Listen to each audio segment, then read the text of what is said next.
माडोंग में का छल और अत्याचार। सहस्त्राब्दी पुरानी माडोंग में अब एक क्रूर जादूगरनी बन चुकी थी। अपनी दुष्टता को छिपाने के लिए उसने इंसानी चेहरे से बनी नकली त्वचा ओढ़ ली और स्वयं को राजकुमारी चैंगलान के रूप में ढालकर पूरे राज्य को धोखे के जाल में फंसा लिया। अपने अत्याचारों को चरम पर पहुंचाने के लिए उसने पूर्वी धरती के 4 प्राचीन और दुर्जेय योद्धाओं को काले जादू से पुनर्जीवित किया और उन्हें अपनी कठपुतली बना लिया। इन पुनर्जीवित कठपुतली योद्धाओं के आदेश पर वे जनता की मेहनत की कमाई को लूटने लगे और सालों साल के इस जुल्म ने महाद्वीप के लोगों की कमर तोड़ दी थी। शूरवीरों का आगमन। एक दिन जब एक बुजुर्ग ने दर्द से बस एक शिकायत जाहिर की तो सैनिकों ने तुरंत उसे धर दबोचा। तभी अचानक कुछ रहस्यमयी शाकक यानी शूरवीर बिजली की तेजी से वहां प्रकट हुए। उनकी अप्रतिम फुर्ती और युद्ध कला के सामने सेना तितर बितर हो गई। लेकिन तभी वे चारों अमर से लगने वाले प्राचीन योद्धा सामने आ गए। उन पर किसी वार का असर नहीं हो रहा था। उनकी सुरक्षा अभेद्य थी। इतना ही नहीं, उनमें से एक योद्धा ने तो वीरों के सभी हथियार भी पलक झपकते ही छीन लिए। इसी भयंकर गड़बड़ी के बीच असली राजकुमारी चैंगलान ने एक महिला सैनिक को पकड़ लिया। क्रोध से भरकर उसने पूछा, तुमने इस धरती और हमारे रक्षक दिव्यनाग को क्यों धोखा दिया? तभी एक योद्धा ने एक भयंकर ध्वनि लहर का हमला किया जिससे पूरा इलाका चीखों से गूंज उठा। लोग दर्द से जमीन पर तड़पने लगे। इस मौके का फायदा उठाकर वह महिला सैनिक भागकर महल पहुंची और झुककर जादूगरनी माडोंग में को लुटी हुई धन संपत्ति सौंप दी। असल में वह सैनिक जादूगरनी की मोहिनी के जाल में फंसकर विश्वासघात कर चुकी थी।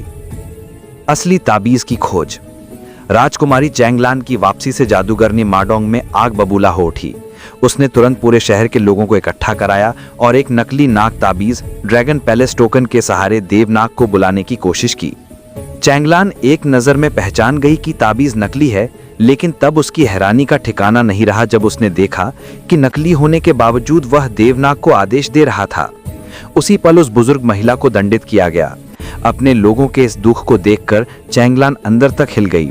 उसे यह भी पता चला कि उसकी मदद करने वाले शाकक भी कभी इसी अत्याचार के शिकार रहे थे। उसका हृदय टूट चुका था।